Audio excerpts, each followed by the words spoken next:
Yes, people. How you all doing today?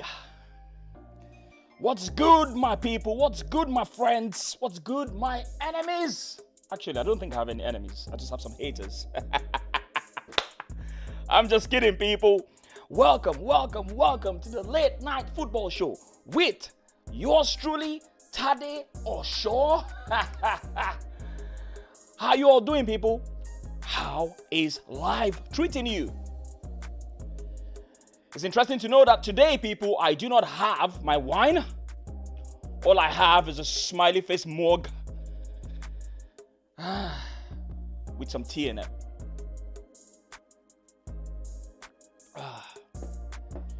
So talk to me, people. How is every single person out there doing?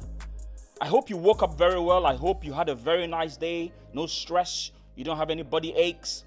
Every single person is doing exactly what he or she wants to do in life. And that's the most important thing. If you want to talk to me today, please, as usual, the Discord link is right open. It is in the description and it's also in the chats. You can come in and you can talk to me. Today, we're simply going to be talking about the midfield. Who in the midfield has impressed you the most? Last week, we talked about the attackers of Arsenal Football Club. Today, we're talking about the midfielders in Arsenal Football Club. And we're going to be rating them on a scale of A, B, C, D. So you are a teacher right now, and I want you to rate all the midfielders based on A, B, C, D. And you're going to give me the reason why. You're going to give me the reason why, people. Let me pick a few comments here, man. Ricardo, how you doing? My best friend, Ricardo. I think I'm starting to believe in the project. What project are you talking about? What project are we talking about? What song is this? Is this available on iTunes? I don't know if it's available on iTunes. I don't do anything related to Apple or Mac. I must be very honest with you. But the music should be right there in the description. I can't remember the name right now, but if you look at the description, you should be able to see the background music on there, okay? So you should be able to download it. But I'm not really sure if it's free, but you need to check it. I'm not really sure if it's free, but just check it out because I pay for some of my music, just so you know. What's Ricardo saying? Manik, I'm not going to lie to you. I've seen something in the last couple of games. Ricardo, I don't believe what you're saying, man. You are trolling right now. You are definitely trolling right now. I don't believe a word you're saying right now. I don't. Nah, I don't. I don't believe you. You can't just switch from Arteta out all the way to Arteta in just like that. Did you have like a manifestation yesterday when you were sleeping or something? But if that's true, well, I'm really happy for you.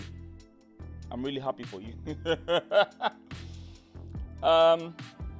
Arsenal Manik, latest Champions League score, City 1. No. It's not City 1. I think it's City 2. The last time I checked, it was City 2. City were leading by 2-0. But to be honest, yeah, is it Mönchengladbach? How do you pronounce it? Mönchengladbach, yeah. I was watching the game and they were looking really good. They were trying to come back. I don't even know how they conceded because I started the game late. You know what I mean? But in all honesty, I thought they were playing quite well. The last time I checked, they were attacking Man City. Give the number 10 to Emil Smith-Rowe. Well, we're not talking about the numbers today. We're going to be talking about the grades you're going to be giving to them, not the short numbers. How are you going to grade their performance? Did you not read the topic today? Come on, Ricardo. What's up? Egbami Alexander Gomez. How you doing, sir? Thanks a lot for tuning in as usual. Really appreciate your support as usual. And every other person in here, I appreciate your support. Ricardo E had a dream we are winning the Europa. Well, I really hope that dream comes back to life, to be honest. Since that's a dream, I hope it comes back to life. That's what everyone wishes right now. But it's going to be very difficult, don't you think? Then you woke up.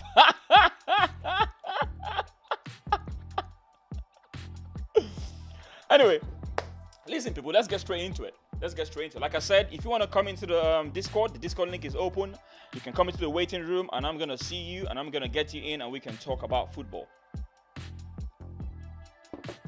But I'm gonna kick off with Emil Smith Rowe, people. Let us kick off with Emil Smith Rowe. So listen, people. Personally, if I'm gonna rate Emil Smith Rowe's performance this season, I'm gonna be, I don't know. Definitely, he's not gonna get an A for me because, he hasn't played all the games this season, obviously, and it's a tough one. How do I rate Emil Smith Rowe's performance? Let's have a look at a few of his stats, because stats kind of help you a little bit. Then you have to combine it with what you know about the player. So once you combine those two things, and based on how many things he's done in the different games you've seen, then perhaps you can give him a good rating. So let's see what I'm going to give him. All right. So just on your screen right now, people, I don't know if you can see this, but he's played 15 games, people. 15 games and 4 assists. 15 games and 4 assists. That's not bad. That is not bad at all. And in 13 appearances, we've won 8, and he's lost just 3 games so far. Listen, people, I'm just going to say this about Emil Smith Rowe, yeah? I believe Emil Smith Rowe has everything it takes to be one of the best 10s in the world, in my opinion. And I'm saying this because, obviously, this guy is 20. And the confidence he's using to play football right now, the way the guy is taking the game by the scruff of the neck. I mean, let's be real. This guy has played behind the striker. He plays on the left. Originally, he was a winger, right? But the way he's able to transition his play, the way he's able to move into the midfield, the way he's able to adapt to different positions given to him, the level of intelligence the guy is showing at this age, for me, is quite impressive. The one-touch football he plays, the way he moves off players, the way he exploits the spaces, he's able to see the open spaces, even in a defensive position or attacking position. It takes a lot of intelligence for you to be able to understand where you should be in the game of football and make yourself seem like you have a lot of time on the ball and off the ball as well. And that, for me, says a lot about this player. But then again, in as much as I've said all this, right, we're grading these players. And when I'm grading players, I'm going to be grading them based on the number of games they've also played, right? How they've performed in the games. I have to look at that ratio. I'm also going to be looking at how they've affected the game, how they've affected the team generally in every single game they've played. So, yeah, I think I'm going to be giving him a, it's between a B or a C, people. Help me out, people. It's between a B or a C. I want to give him a B, right? I want to give him a B, but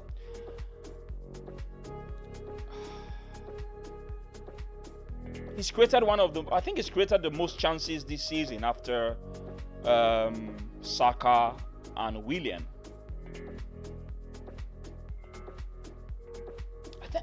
I don't know. Let me see what the guys are saying. In the chat. Manik, what are you saying? 8/10 needs to build endurance. Jonathan is giving a B. I think Emil is the best player we have. Arsenal DNA, no more to say. I don't know about him being the best player. I don't know, man. I don't know, Ricardo. He's up. I don't know, man. What about Saka? Saka has done a lot. Saka has been. No, I think Saka for me is the best player, man. Don't forget, Saka has played in like 4 or 5 positions already this season, and he's turned up in every single position. He's turned up in every single position he's played. He's played as a left wing back. He's played as a left back. He's played as a left wing. He's played as a right wing. I think there was a game he played behind the striker, but not this season. I think that was under Emery. He played on behind the striker, and he's been very impressive. Do you know what I mean? So I don't know about him being the best. Right now, he's the best performing. He's among the best performing. There is no doubt. But if I'm gonna, rate between him and Saka, obviously we're not talking about all the players. We're just talking about the midfielders, right? I'll probably be going for Saka. Just in case you're just joining, right? We're talking about grading players, people, and we're gonna be grading the midfielders today. Okay? So if you want to jump into the Discord link, the link is right there in the description. And if you want to tip your host as well, you can do your own super chat. You can do my own super chat, because obviously I don't have 1,000 subscribers, so I can't do the original super chat, but there's a super chat there. And I will definitely see your donation pop up on the screen. And I'm going to thank you for that, definitely.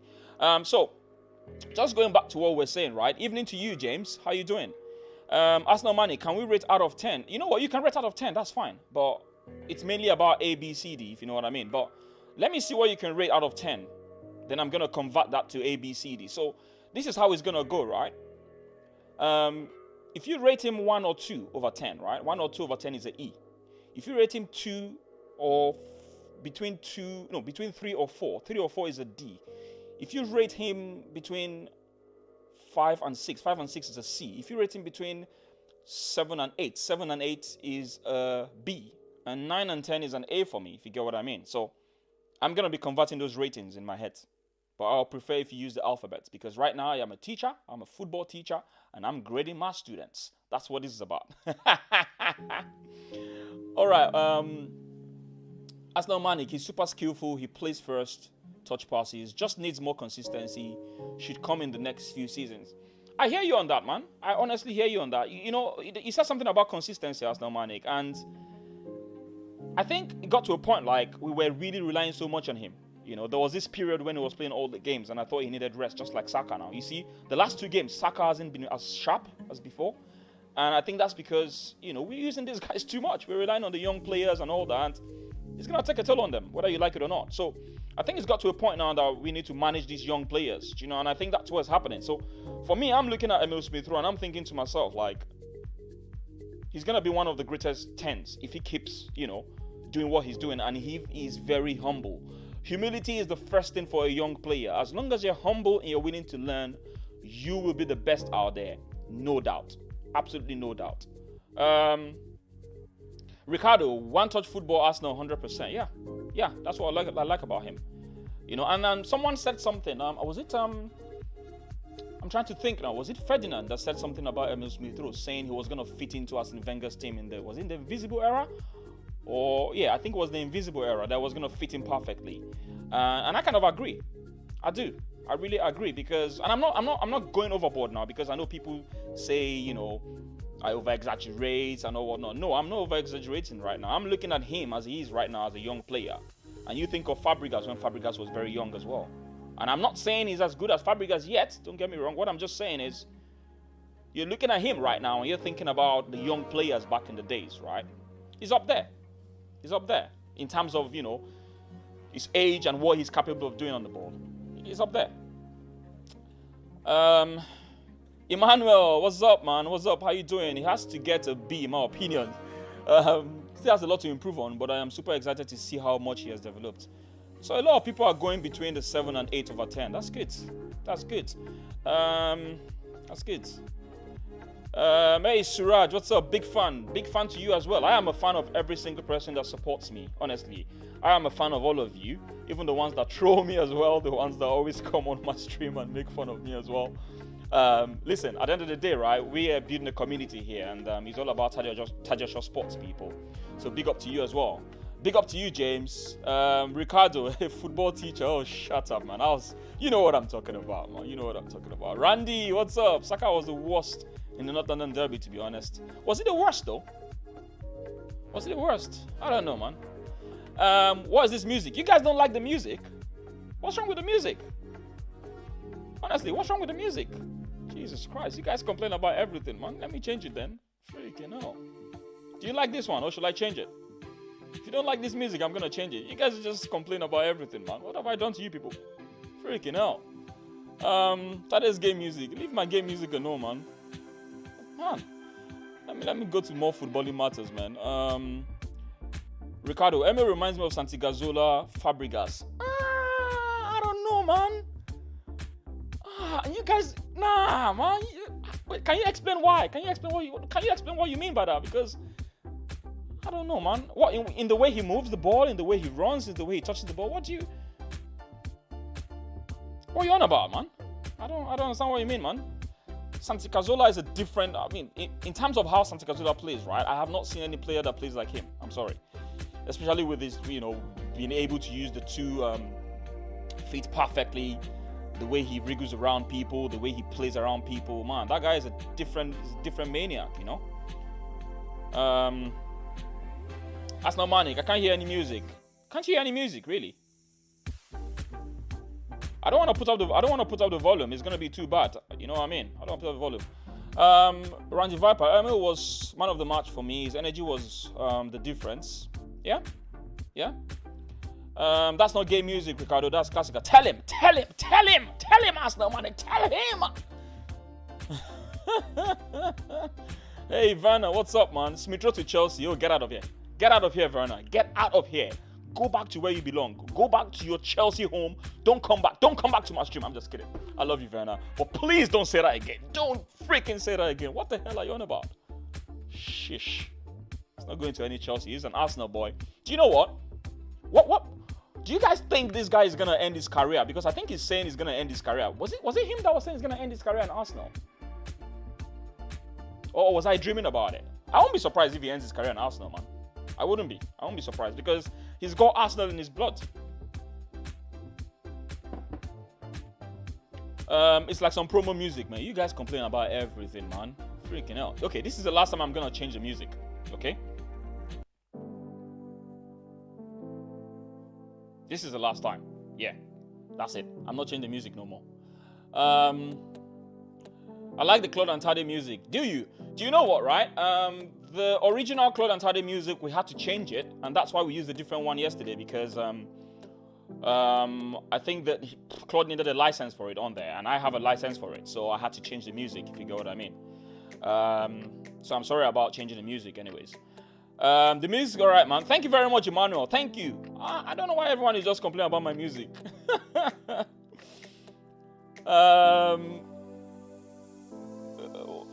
Randy, the Claude boys are here in full force. Werner, how are you, man? You guys are just chatting between yourself. The best player I've seen is Santi Cazorla. Do you know what? Yeah, he's one of the, for me, right? I think Santi Cazorla is one of the most underrated players out there. When I'm saying underrated, it's because I felt he didn't achieve what he was meant to achieve with the level of skill he has. Do you know what I mean? I felt he was so good.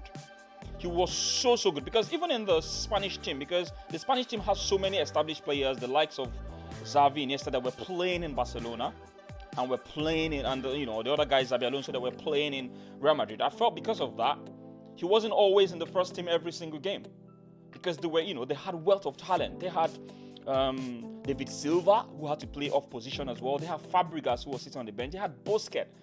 They had too many good players, and I think because of that, he wasn't a squad definitely, and he was coming in, starting some games, but not every game, And for me, I just felt Santi Cazorla was one of them players that I felt he should have been lauded much more than how he was lauded, if you see what I mean. Arsenal Manic, the music is cool. It's lounge chill out. Thank you very much. Thank you. I want you guys to be calm here. That's the idea of this show. So this show is all about music and football, people, just in case you don't know. For people that are new to this channel, I don't know, the idea of this particular show is all about music and football. You have to come here and chillax a little bit, You had a very stressful day in the week. Some of you went to work. Some of you went to school. You had maybe you had a bad time with a manager. You're just there arguing at work. No, do it this way. No, do it this way, Or maybe anything that's, you might have done that didn't really make your day go well. The idea is for you to come here and, into this community and just enjoy yourself, no bad blood. That's the whole idea, you know what I mean? All right, so you know what? I think most people here are kind of giving Emil Smith Rowe a B. So I think I'm going to go with a B. I'm not going to lie, right? If I could put him on the lower B, I'll put him on the lower B. But I would say a B because of his contribution in the 15 games he's played for Arsenal so far, right? So we're going to move to someone else right now. Let's move to, where are we going to move to? Let's move to Odegaard, people. Let's move to Odegaard. Let me do a little bit of search on Odegaard here quickly, if you guys don't mind. Let me see what his stats are. Number of games he's played as well. It's quite important. Where's Odegaard? Where's Odegaard? Okay, that's Odegaard. All right, I'm going to put this on the screen right now, yeah? All right, let's see what Odegaard's got.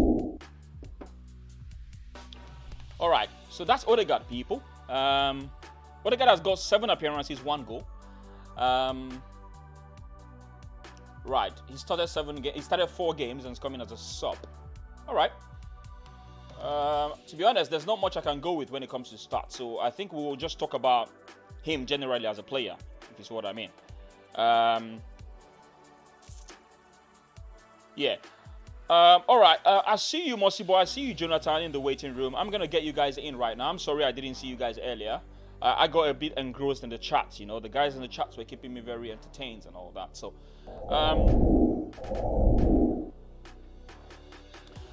all right. Let me see if I can get a few guys in. But just before I get a few guys in, I'm just gonna read a few comments, and I'm gonna play you guys a song, and I'm gonna be back in 2 minutes because I need to refill my my tea, if you don't mind.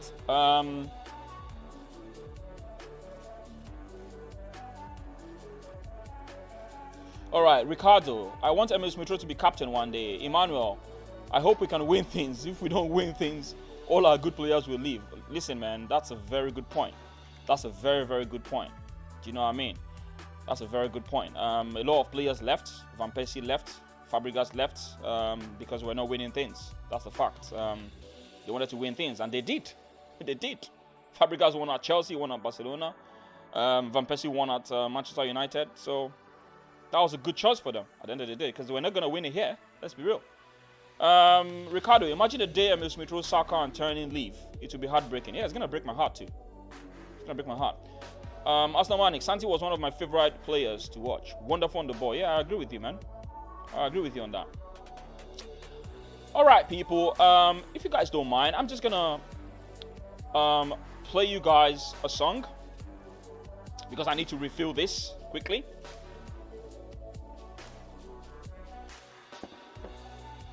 All right.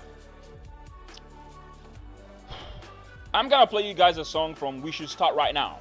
Yeah, from Loving Caliber, and I'm gonna be right back in 2 minutes. It's not one of the songs I normally play, but listen. Just enjoy it. I'll be right back, please. Please and please don't go anywhere. I'll be right back in 2 minutes, people. Don't go anywhere. See you guys in a bit. Every soul, every season lives outside of status quo. If we stop believing we're meant to be, expanding our abilities. If the passion's gone, we are doing it wrong. Baby, you and I should start living now. With the whole world at our feet, we could stay or we could leave.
Yes, people, and I'm back.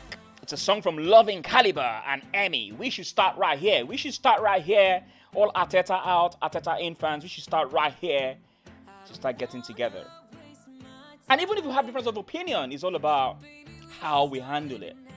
No insults, no abuse. Let's start that right here, people. All right, Mossy Boy. Are you ready, Mossy Boy? Are you ready, Jonathan? Are you ready, Bemiga? I see all of you.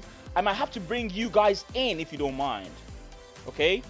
I hope you guys don't mind I bring all of you together in the chat room. As long as we, respect each other, we don't talk over each other, it's going to be nice. So I'm going to be getting the three of you in, and we'll be having a chat right now, people. Let's see if I can get them in on the stream. All right. Let's see. Mossy Boy. Hello, Mossy Boy. Yes. Hello, Jonathan. Hello, Good evening, Beniga. Tate. How you all doing? What's good? Yeah, not too bad, brother. How is Bristol, right? You live in Bristol, Mossy Boy? Yeah, I live in Bristol. Yeah, Bristol is good. It's a good weather today, actually. It's about 15 degrees today, which is not too bad at all. 15 degrees? In Bristol. Oh, okay. Yeah. I think it was supposed to rain here. I wasn't even sure because I was indoor most of the time today, to be honest with you. Yeah, okay. So, I only went for a walk once, and that was about it. And it was a bit wet when I went out. What about you, Jonathan? Jonathan, where do you live? I live in Bruges, in Belgium. Oh, you live in Belgium? Oh, nice. Yeah. Do you have a team? Do you have a team in Belgium that you support? No, not really. Well, I was brought up to be a Liverpool fan because I used to live in Qatar for 11 years, and we had a special day called Red Day at school, and I asked my mom for something red, and I was 8 by the time, and I started getting into football, and then I asked my mom for something red, whichever she had, and then she gave me this Liverpool shirt from the season 1998 and 1999. That's how an interesting story. Yeah, that's how I started supporting Liverpool. Glad to have you on. Again. Bemiga, how is Nigeria, man? How you doing? Nigeria is fine, man. I just heard Mossy Boy say that it was minus 15 degrees, and I was like, what? Yeah. I can't even relate. No, I don't think he said minus. Did you say minus? Oh no. Oh, he said. Oh, no, he didn't say minus. No, I said it's warm today, 15 degrees today. Yeah. So 15 degrees, no, like compared to Nigeria, about 40 something degrees. So you get me. So yeah, I can't even relate to that, man. Yeah.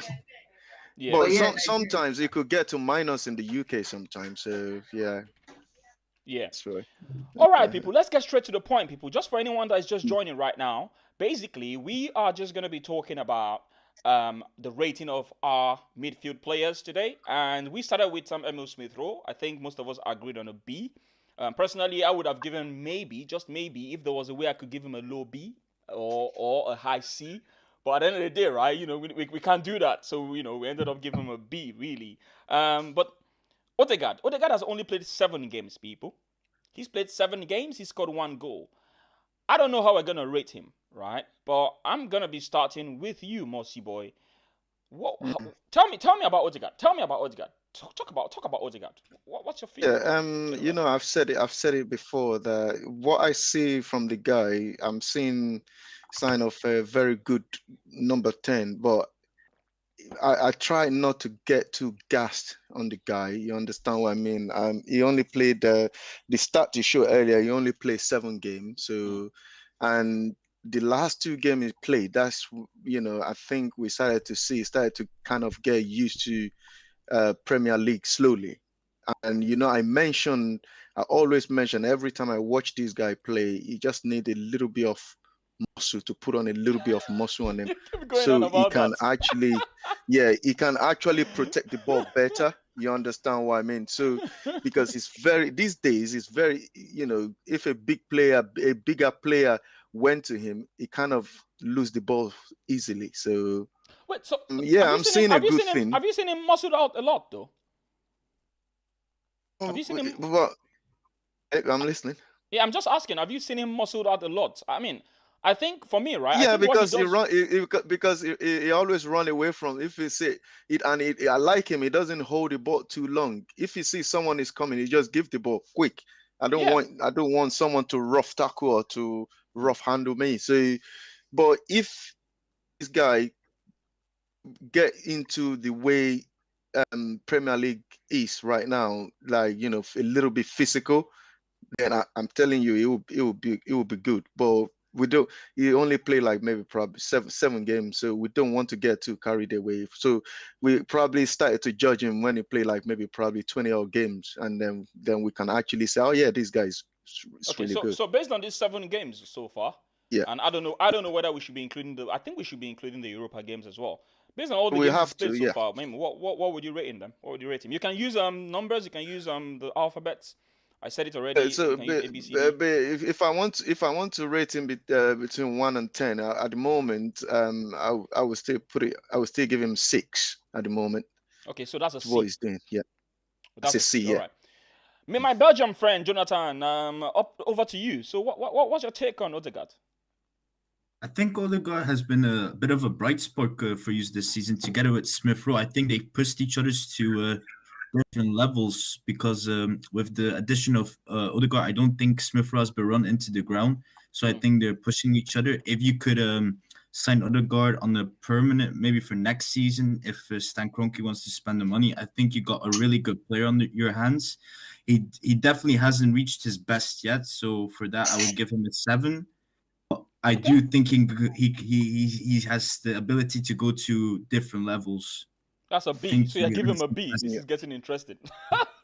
Okay, Gbemika. 7 out of 10 I give him. Jonathan, That's a I B. got a question. I got a question for you, Jonathan. So, if this guy is playing for Liverpool and he only plays 7 games, with what you've seen him play for Arsenal, will you still be giving him a B? Oh, if he played at Liverpool, it's very tough because this season our best midfielder you could argue is Jones, but the problem is that Henderson had to play center back, Fabinho had to play center back with our injuries in defense, so we haven't seen our main man on midfield. And now with the addition of Fabinho back in the number 6 role, we look a much different team within the midfield. We're much stronger. With Odegaard, I think he needs like a party, and the Xhaka, like Xhaka being safe, party being that block, and Odegaard give him the freedom to attack. But I do think he fits better as a number 10 than being in a 3-man midfield, which was actually the case why he didn't really fit Real Madrid with Zinedine Zidane's system. But I like what you said there earlier, that him and Smith Rowe, they're pushing each other, which is what we want in Arsenal. But with the level of what I've seen or what he has done for the club at the moment, or what he has contributed into all the games he has played, to me personally, I don't think is B yet. Okay, Let's just hold that thought for now, right? Because I want to hear Gbemiga's thoughts on this before we kind of do a concluding statement, because we have a lot of players to look at. Yeah. Okay. Yeah. What's your take on this, Gbemiga? Yeah, thanks, guys. So, yeah, I mean, initially when you said 1 goal, I realized that you weren't adding Europa League. When we add the Europa League, I think that makes 2. it 10 appearances. 10 appearances and 2 goals. Yeah, sorry, I wasn't looking at Premier League earlier. Yeah, I know. Ordinarily, for an attacker, they're not like very exciting numbers, but we also need to take into consideration the fact that he just joined us in January. And like you would expect from every player, there would be, I mean, some players are unique in that they can hit the ground running. But for him, I think there's been an adjustment phase. So if you judge him by what we've seen in the last 2 games, right, then you have to say, oh no, you need to score him very highly. But I would personally, I would still rank him a low C a low B rather, or a high C, like you were going to do for Smith for the other time. And the reason is that I don't think we've seen enough for us to say that this is the best number 10 we can have going forward, right? I don't think we've seen enough to say, okay, we can fully rely on Odegaard, even if it's for the rest of the season, or even if we want to sign him, to continue on a long-term basis, right? I don't think we've seen enough. And then I remember when he played against Olympiacos the other game, there's still a bunch of mistakes in his game. He literally almost gave away a goal the other day. And that can happen in football, right? But Yeah. I think that Happen it's to anyone, also yeah. it can That's happen part to of football anyone. anyway. Yeah. Exactly. But I think that it's just like a little bit of like confidence, composure, understanding where your teammates are, knowing how to find them. But I think all those things will come into his game, and maybe in another 3-4 months we can then start to give him like higher scores. But for now, just give him a low B. Do you know what I think? What he's definitely brought to the table? Long shots. He dares to take a shot from far. I think that was what you also lacked a bit before he came in. But with him, he does dare to take shots, which is a big positive about him, and he will keep on trying. Yeah, I thought what is an interesting point you make, right? Because I saw that in the last couple of games where he's been trying the shots, and especially in the Europa League, I knew he was trying so many shots in that game. And I think it's good to see because Arsenal, I don't know whether we are always scared of taking shots. And sometimes some of the players that take shots, their shots are wayward. I mean, I was looking at Partey, who we're going to talk about eventually. I've not seen... Sorry? Oh, no, sorry. I was just like reacting to like Partey's long shots. I don't know what is happening there. Yeah, none of them has been on target since he's been in the club. None of them has been on target. Xhaka and El Neni, they have a good... I just don't know. Xhaka just stopped. He doesn't do that no more. I don't know why. What do you mean? The shots? And this is what I hope about Odegaard. Yeah, the shots, well. Yeah, I hope Arteta will not take this long shot thing away from Odegaard. Because I remember against Spurs, he had another chance to take one of those long shots. It was free in front of the box, and Arteta was screaming, telling him to pass the ball. I mean, at that point, we're trying to manage the game and try not to give the ball away. But like, I feel like in those moments when a player wants to use their creativity and try something, if the manager, keeps saying, "Oh no, you need to take a more cautious approach," it will gradually take that adventure away from their game. So I just really hope Arteta allows him to express himself, especially with long shots. All right, cool. Let me look at a few chats here quickly. And Arsenal Mani, Tade, please take another break. Put the next track now. No, I can't. This is not a music. This is not just a music show. I need to talk to my guests. I wish I could though. James Dunlop, they're decent record. Okay, I think this is a chart. James Dunlop hasn't seen. He's an Everton fan here. He's your enemy, Jonathan. Just so you know, James. But James is a nice guy. James is a nice guy. I've not seen much of Odegaard. Would you guys buy him in the summer or look? I think Arteta right now is looking to buy him, James. Just so you know, there's been reports that he's looking to, buy him, and I'm hearing rumors. I think it was Claude that was telling me yesterday that they were gonna put 80 million on him, which for me is a bit too high, if you ask me. But yes, we are looking to get him based on the rumors and the news that I'm hearing. Osman Ali. Quick one, Tade. If we're looking to put 80 million on Odegaard, I would rather go for Owa instead of putting 80 million on this guy.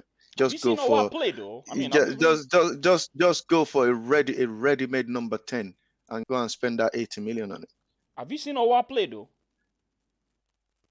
He's still play. He's in Marseille. He still play for. He still play for them week in, week out. Yeah, so that is the player Arteta won before anyway. Yeah. But I'm not gonna lie to you. They're not asking for 80 million. They're only asking for 45 or 60 million or so. Yeah, and it will probably be less this time because I don't think. Oh well, I might be wrong actually because I think Lyon are actually on top of the table. So it might actually be more up there. Yeah, they're also challenging for Champions League. So Lyon are a special team to go to at this moment in time, and especially with the manager that they have is also a very experienced man. I think they won't also let him go for peanuts because he's key to their system and how they play. Okay. All right. Yeah. Cool stuff. Osman Ali, I'm seasoning the chat and the show with a hint of salt today. I'm not in the mood for pepper. If Arsenal infuriate me on Thursday, it will be extra pepper. You guys are killing me in the chats, man. I'm not even going to lie. You can always trust Arsenal to give you a bit of high blood pressure. That's just like your heart has to be strong. Especially with transfers. I know. So Ricardo said I'll buy him. Definitely, I really like him. Yeah, it's about the dollars. That's the problem. It's about the money. Arsenal Manik, I have to go to a 40 minutes toilet now. Why are you giving us this information, Arsenal Manik? Like seriously? just tell him he's going to get fired for saying that. Ricardo, it reminds me of David Silva. Does Odegaard remind you guys of David Silva?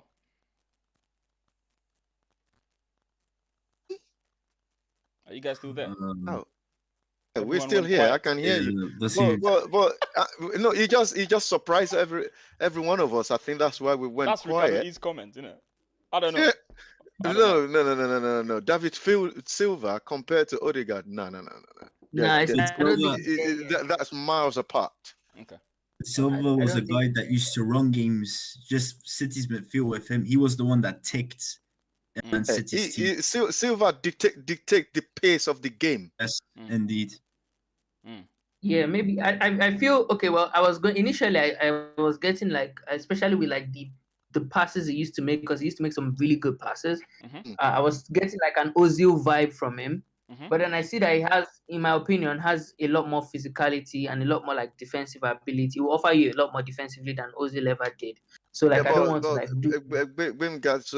Just to say something regarding that, even though, and he's still young, but this guy is still. I know we've gone away from Ozil now. This guy is still miles away from Ozil.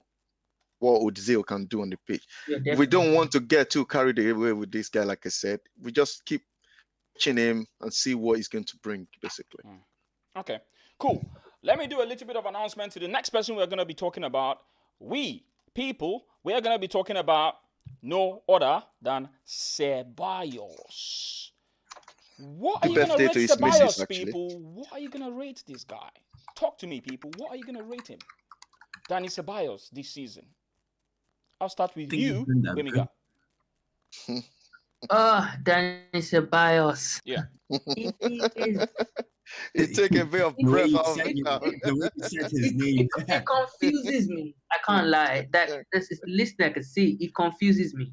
You see, you can always know that there's quality in Dani Ceballos. But here's what I think. Here's my assessment of his game. So he's a young player. And the thing about a lot of like talented young players is they're very keen to impress.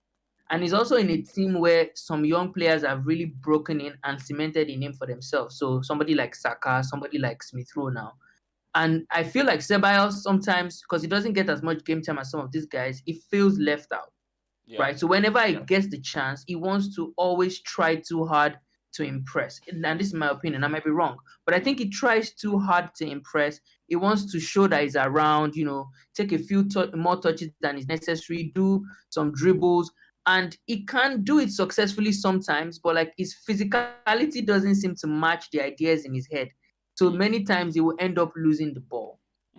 And then if you now add the mistakes to that, so if you look at the Benfica game, if you look at the game against Olympiacos the other day, even though you can't fully put the blame on him, but when you now look at all those things, added to the fact that, he's not getting a lot of game time, he's not contributing a lot to what we're doing at the moment.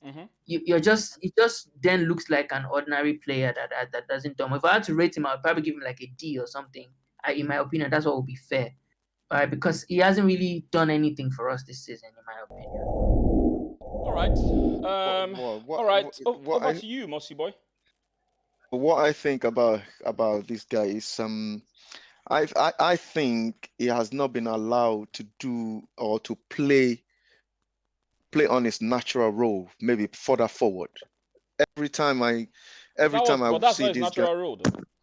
Except I'm mistaken. Where is this? It's a central midfielder. His natural is further forward, not deeply in the defensive midfielder like Xhaka. No. He plays so the way I understand it, and this is where you have to correct me, but the way I understand, even when he played for Spain, right, he's a central midfielder, not the one sitting in front, but more like a central midfielder that sits next to the defensive midfielder. That's how I understand his role. Except you guys are gonna correct me, and we can actually check it online now. So I don't know. But if you look as towards the, did you say, Jonathan? Go on. Is it not the Spanish way to like play 4-3-3, one center defensive midfielder, then two CMs, where he then plays as the how would you say, the number 8 role, and then they have like an Isco, the pure number 10 role, and then they have like a Sergio Busquets or someone else playing that center defensive role. So Ceballos can be more box to box. Yeah, it depends on the formation they play. That's the thing. I think I understand what you're saying though. I think he can play both CM and AM. The question now is, what was he really playing when he was in Real Madrid? That's a good question. I don't think he was playing. He was not getting in the team at Real Madrid anyway. He wasn't playing much. I mean, Anyway, I give me think a I rating. agree with. Sorry. Sorry. Go I on. was going to say I agree with. I think like he can do some like box to box. I remember when he used to get some game time. So you know this thing that Xhaka does when we're playing out of the back, where Xhaka is the one who goes into the box to receive the ball from the goalkeeper. Ceballos used to do that a lot as well. And if you add his like attacking ability to that, it then makes sense for him to play like a box to box role. Because he did it really well when we won that FA Cup. He was doing it really good, and him and Xhaka in that midfield, they're so complement each other. They're so compatible. But since he went back to Real Madrid, came back, yeah. But I will agree with Birmingham. If I'm gonna rate this guy, I will just give him D as well. Give him a D. All right, Jonathan, before I come to you, if you're just joining right now, please, we're talking about different midfield players in Arsenal Football Club, and we're giving them a rating. You can do from a scale of 1 to 10 if you want, or A, B, C, D, E. I'm going to do the conversions, obviously. My head is a bit sharp today because I'm not drinking alcohol. The only thing I'm drinking right now is tea. So, yeah, I'm good. I'm good, just in case you're wondering. Okay, so, Jonathan, what's your rating for Ceballos? My rating of Ceballos, I give him, out of 10, I give him a 4. Okay, that's a D. So all of you are giving him a D. I don't think people are going to argue with that, really. I don't think anyone is really going to argue with that. Right, let me see what the guys are saying on the chat quickly.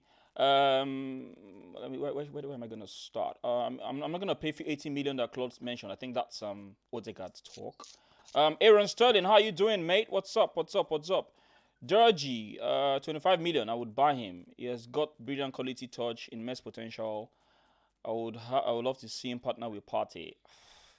I don't know about buying. I'm not gonna lie, man. He's been up and down. He's been too inconsistent for me. And because of that inconsistency, I'm not sure. I don't know, man. He's just too And you guys are saying he can play as a number 10, right? As an attacking midfielder. But we've actually played him in that position, if you guys remember. We've played him a couple of times, and then when Ozil was out of the team, we tried him there, and he just wasn't. He just wasn't clicking. It's almost like he does a merry-go-round sometimes on the ball, and I don't know. I like him.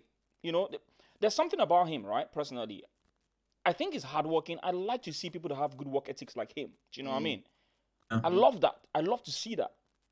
It depends how you fit him. Ceballos is more a system player, ain't he? It depends how you use him. You cannot use him as the full number 10 because he can dilly-dally, but he's not. He doesn't have that switch in his mind. I don't think he has the picture in his mind what he's going to do. I think Odegaard has that picture what he's going to do. He already is going to predict what the action is going to happen after that. But Ceballos has to think twice before what's going to happen. He's too hesitant, isn't it? I'm getting more cautious. The thing is, he'll be sometimes too cautious, or he will do something completely that you think, why do you just not give this like the straight through ball to Aubameyang or something? Odegaard can give that ball, the straight through ball to Aubameyang, so he can run at defenders. I don't think Ceballos has that quality in him to do that. All right, so Claude here. Hey, big up to you, Claude. Sorry, one second. I'm just gonna say this quickly, and I'll let you speak. Big up to you, Claude. Claude gives him a 5. Now, that everyone here gave him a D, right? But Ceballos gives him a 5. Claude gives him a 5, which simply means Claude is giving him a C. So everyone, I think 5 of us agree we're gonna give him a D. Claude gives him a C. I don't know about that. I think that's not too high. C-, yeah. Claude is definitely nice. Sorry, you were going to say something. I was going to add that because I heard I think it was Jonathan saying about how like Ceballos seems a bit hesitant and all that. I think that what I think might be the real problem with Ceballos is that because he's a player who has a bit of flair, and with that comes some danger of consistently like losing the ball. The way Arsenal play at the moment and the way like Mikel Arteta's mindset is is risk averse, in my opinion. He's not taking a lot of risks, understandably, because he has had a really tough time this season. So he wants to be as cautious as possible to make sure we don't throw the rest of the season away. So when with a player like Ceballos, there's always so much risk using him, because you know that in the process of trying to do some skill or whatever, is going to give the ball away, and that puts us at danger. I think that in a more like balanced, in a less fearful team, right, with somebody like Partey beside him to do a lot of the defensive work, somebody like Ceballos can have more like freedom to express himself, and then you will see his true nature. But for now, I don't really see him fitting into the way we want to play at the moment, just because we're a very, very risk-averse team at the moment. Okay. Were you gonna say something, Mossy Boy? I thought I heard you wanted to say something there. No. Okay, no, cool. I'm good. All right, thanks. cool. We're gonna move to the next player now, but just before then, I'm gonna take a few comments. Big up to you, Military Guna. How you doing, man? What's good, man? You're right. What else? Why did the music stop? Do you know what? I'm going to ask you guys now. Do you guys want the music back? Because normally when I'm speaking to people, I usually don't want to have the music on. I don't know how you guys are going to feel about that. But if you want the music back, give me a shout. I'm just going to put it back in the background while we speak, right? I can do that for you guys. I'm here to serve you guys. So whatever you want, let me know. All right. Did Nathaniel give Saka a 10? Please don't bring that back. Please don't bring that back. Just forget about it. That was a post-match analysis. All right. Sentiment. What are you saying? Ceballos Flair. Never. He has a couple of skills. D-. Send him back. Oh, come on, man. Be nice, man. Be nice. Big up to you, Sentiment. Do you know what? I think everyone is gonna go for a D here. I think Claude is the only one that was a bit more generous. I think he's the only generous person here that gives him a 5. Everyone gave him below a 5. 4. And D-. What is D- in numbers, people? Can you guys tell me? What's a D-? Do you know? In terms of a range, percentage? No one knows, yeah? How did you guys pass your education? I'm just kidding. All right. Let's move over to the next player, El Neni. By the way, guys, if you guys want the music, let me know and I'm gonna put the music back in the background, okay? All right, El Neni. I'm gonna start with you, Jonathan. Right? El Neni has had a bit of a torrid. I wouldn't say torrid time. I mean, he had a very good game against Manchester United. Had a very good game against Manchester United. I'm trying to think. Was there any other game apart from the Manchester United game that he really stood out? The problem is with El Neni, yeah, he doesn't stand out a lot in the Premier League, but when it's Europa League, he always seems to be the one that always stands up for you whenever it's tough. You're supposed to give apart ratings. You'd say in the Prem El Neni 2 or 3. If you give Europa League, you'd say a 7. It's just two different kinds of players on yeah, but you have to give him an average. An average. Give him an average. Yeah, take. You have to look at the average, rather. I don't want to be too critical, but you have to be real. You're not being critical. 3 or 4, one or the two. 3 or 4. That's almost the same thing with Ceballos. Don't you guys think that this guy has done a bit better than Ceballos this season? I mean, I'm looking at his stats this season. I think he's contributed more El Neni than Ceballos with goals. I mean, not even just goals. I mean, what he offers the team. I'm looking at the ability to help the defense. They are two different players, though. Yes, two of them are completely two different players. And then he is a proper defensive midfielder. You will see that if we are leading and the opposition they're pressing us, that's when Arteta is going to bring this guy in just to settle things down and just break up play and just so it's on that side, what that Mossy Boy just said, I think he's done really well. Whenever he's coming, I think he has showed up your defense. I'd never thought a moment when Arsenal played when El Neni came on that you guys look so shaky on that side. Maybe he deserves more than Ceballos. Okay, I think this is gonna be this is gonna be a mixed one. So you give him a D. It will be a mixed one, but if I'm gonna rate him like what you got, I will give him a high D. I'm not gonna give him C. High D, I would say. You guys are harsh, man. All right, what about you, Emika? So I mean, I will give El Neni a C. Reason why I do think he has contributed a bit more than Ceballos has. I think both of them have like similar game time. But then if you remember, sometime before we had like the creativity crisis, because I know we had a creativity crisis earlier in the season where we just weren't creating anything. Before we had that crisis, it seemed like El Neni was cementing a place in the team because Arteta had begun to use. I remember when we beat United, it was El Neni and Partey. El Neni was one of the best players. It was Arteta was beginning to actually use El Neni more, and we were seeing, wow, El Neni, he does the simple things, he does this.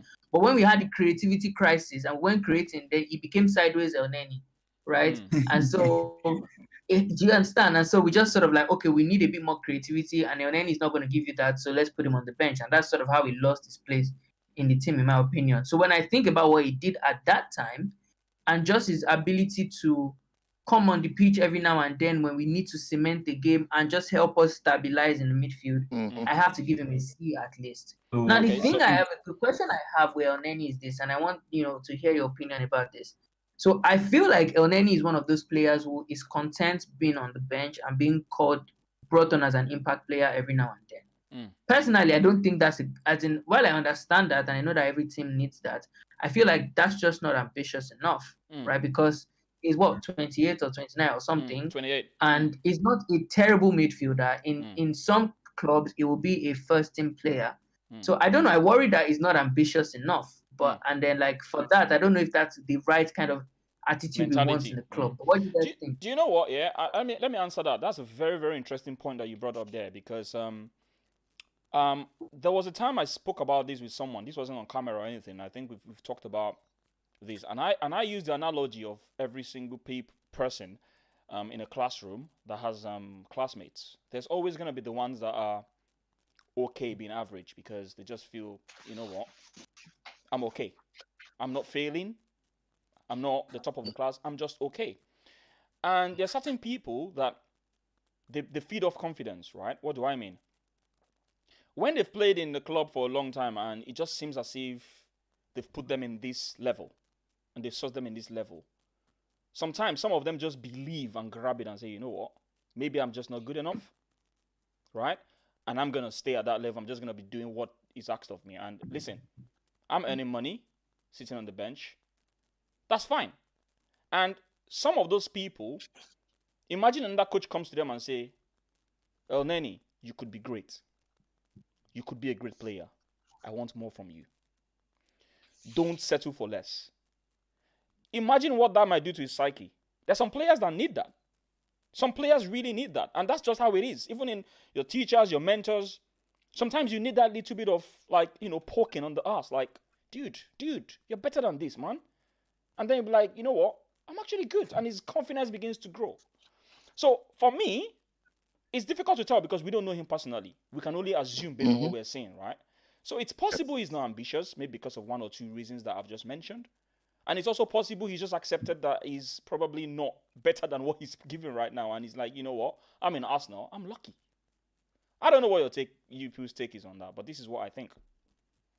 Yeah, but my own take is it's a very good point Ben got mentioned there. But my own belief regarding El Neni at the moment, he's 28 to 29, is maybe probably in a couple of years' time he's going to be in his 30s, right?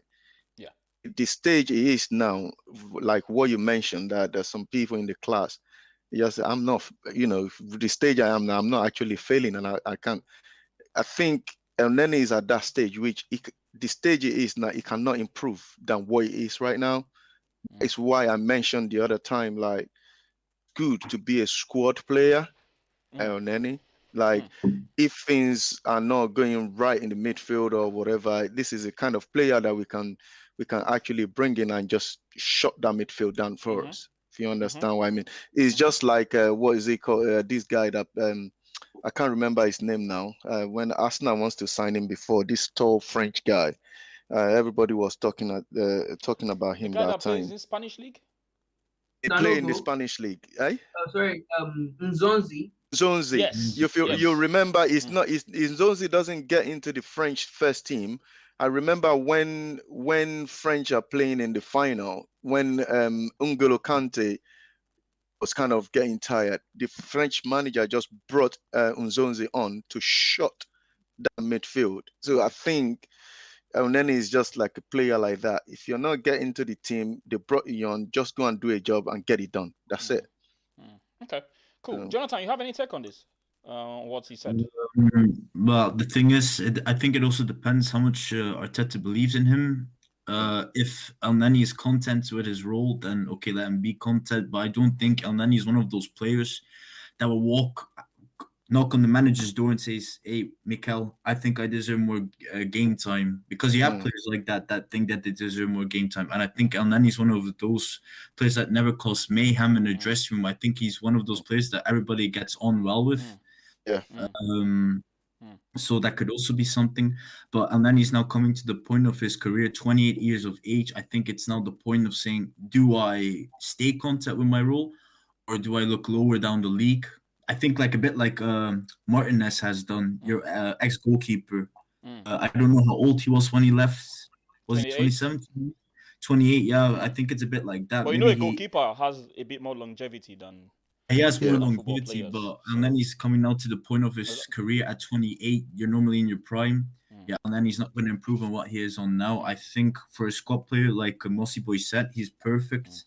But if Arsenal want to hit those higher levels back to top 4, getting Champions League consistently, I think to upgrade on now, it's actually Xhaka should be the one that has to come off the bench to show up that defense, in my opinion, because Xhaka is a better player than Elneny. You have to get someone who's just better than Xhaka, sell on Elneny, and keep Xhaka as your squad player. That's a fantastic point that you've. Well, we'll get to Xhaka. All right, let's make a conclusion now. So most of you go for a D, right? No, 2 people went for a D, I think. Bemiga, you went for a C. Mosibo, you went for a D. Sorry? Yes, I went for a C. Yeah, you went for a C. You went for a D as well, Jonathan. Most of the guys in the chats, right? Ricardo gives Elneny a 5, which is a C. Claude gives him a 6. So we now have. It's a mixed one. I think but the C. Elneny has definitely not been bad this season. I don't think he's terrible. That's for sure. I do think he's contributed a bit more than Ceballos. I think Sentiment gives him a D+. So you know what? I think the C carries the vote here. So we'll move on. If you guys want the music, like I said, let me know and I will put it back on there. Osman Ali, what are you saying? Angusha, is that Somer or Bisuma, and why? Sentiment FC, Elneny, good squad player, not on high wages, never a real problem, humble person. Sentiment, Xhaka, show up a defense. What's this guy drinking today? No, come on now, be respectful. That's one. And secondly, I think the point he was trying to make about Xhaka is simply that he feels that he can show up the defense. So, for instance, we buy a better player than Xhaka, then Xhaka can be in the squad as someone that will be doing Elneny's role. That's what he's saying. That's what he's trying to explain, if you get what I mean. Did I get that right, Jonathan? Are you still there or you've gone? I think someone... Oh, he's still there. All right. All right, people. Listen, people, so for the people that said they wanted a bit of music, right, I'm going to play you guys some music, definitely. And we'll be right back, and we'll be talking about Partey, and we'll be talking about Xhaka in 2 minutes. So I'm going to be playing a song to you guys right now. It's going to be a song from Dama Bits, yeah? It's called Checklist, people. Enjoy it, and I'll be right back, people.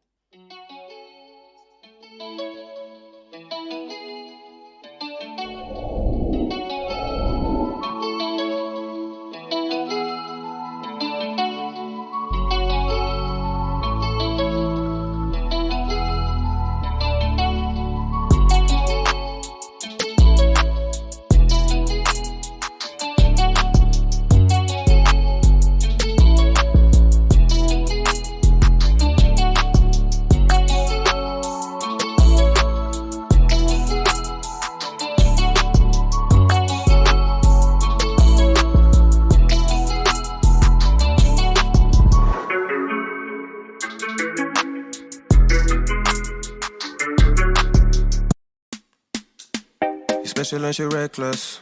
Remember, you're my bestest friend. Yeah, she my bestie. My love for you is endless. Nobody else can end it.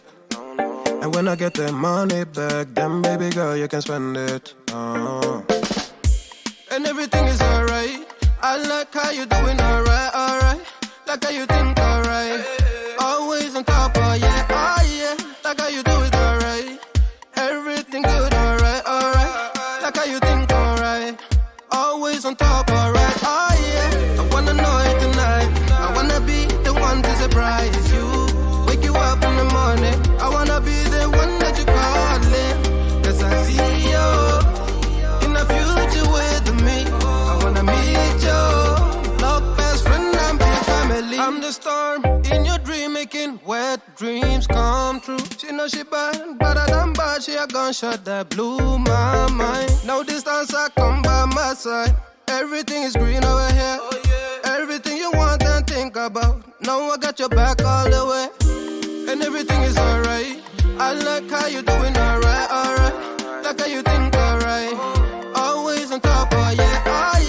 Like how you do it alright. Everything good, alright. Like how you think alright. Always on top, alright, oh yeah.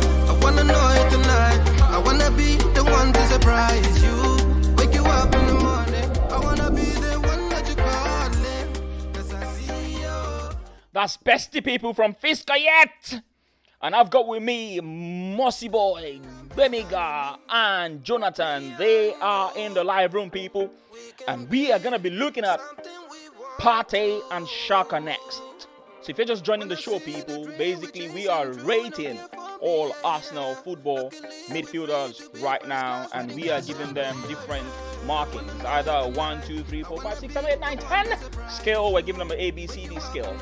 Whatever skill you're comfortable with, you are a teacher right now, and I want you to mark the players. Next week, we're going to be talking about the defenders, and we're going to be doing that until we get to the goalkeepers, obviously. And the goalkeeper is going to be fun because obviously we're going to be giving a lot of people 0 ratings then. So, listen, I'm going to be going back into the live room, and I'm going to be talking to Mossy Boy, Jonathan, and Bemiga, our expert panel today. All right, people, I'm just going to leave the music a little bit low. And hopefully I should be able to hear my panel. All right, Mossy Boy, are you still there? Jonathan, Bemiga, all right. I'm going to start with you, Jonathan, the Liverpool expert in the room. Jonathan, what are you going to rate Partey? Talk to me. Partey quite inconsistent a few times, has definitely looked good at moments, but always ask myself the question if he's actually fit. A couple of times an injury, but he's definitely brought a different kind of steel to your team. So I think for that, I give him a 6 at the moment. But I think there's still a lot more to come from him. Coming from an Atletico side, were brilliant with Partey in the team because they relied a lot on him because he was just a mountain. So I think he's definitely a player. I think next season you'll see the best of him. So you give him a C, right? Yeah? I give him a C. All right, cool. Mossy Boy, why are you going to rate Partey this season? I'm going to, my rating for Partey is just straightforward. It's a C straight away for me. I think at the moment we have not even found a partner for him in our midfield. I'm thinking they're going to address that in the summer. So they're going to bring in someone next to him and this guy is still playing for us. Is not 100% fit at the moment. He's had maybe a couple of injuries, if not more. And every time this guy comes into our midfield, everything just kind of steady. We can see is the player he can detect the way midfield move, the way he wants the game to be run in the middle. So, like I said, hopefully in the summer we're going to find the right partner for him in the middle, and everything we just steady in there, really. Yeah. Okay. And then all the player in front of them, they can just go and do what they do best, really. Yeah. Okay. All right, Bemiga, what about you? What's your rating of Partey? Yeah. Mercy Boy clearly does not believe in Granit Xhaka. He clearly don't like it's, Xhaka it's obvious. because you don't think It's, he's a good partner for Partey. obvious. But yeah, for Partey, I would say, like everybody has said, we haven't seen the best of Partey. Arteta will take some blame for that. Earlier in the season, I mean, obviously we all admit that Arteta is also a manager who is learning on the job. So earlier in the season, he had rushed Partey back in. I remember, I think it was the Tottenham game, and the guy got injured again. Although I think he has now left. Birmingham, quick one. Talia said it like the other day that every single Arsenal fan was crying for him, and he rushed him back. He get the blame again. So that's the thing. Anyway, sorry, go on. You're correct. I mean, at the end of the day, I think maybe Arteta, and sorry for cutting you short here. I just feel Arteta looked around him and was like, Partey, please, you have to play. Please. No, please. Nah, you have to play. Even if you're going to use one leg, play. Do you know what that means? It shows how bad. Yeah. It shows how bad it is in the midfield. And you're correct, right? It was at the time where, honestly, everybody knew we all wanted him to play that game, right? But I mean, at the end of the day, the manager is the one who is getting paid to do the manager's job and not us. So even though fans were clamoring, I still think in retrospect, I mean, we can only know this in hindsight now. The better decision would have been not to play because we still lost that game anyway. But to be honest with you, can I retract my comment? The example I just made now that he was begging him to play. Actually, Partey was the one that insisted that he wanted to play, that he was fit. I remember now. I remember when he made that. He was one that insisted that he was ready, that he was fit.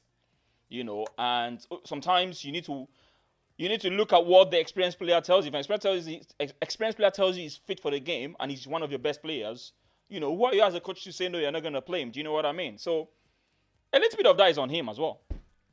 Yeah, I get you, to be honest, and you're correct, right? I get you. Yeah. But yeah, because of the injuries, right, and the fitness issues, we haven't really seen the best of him. I was surprised to hear, I think when we played against Spurs over the weekend, I'm not sure if I heard 11 or 17 in a number of appearances he has made, right? Because he has not really been consistent, so we've not really seen much of him.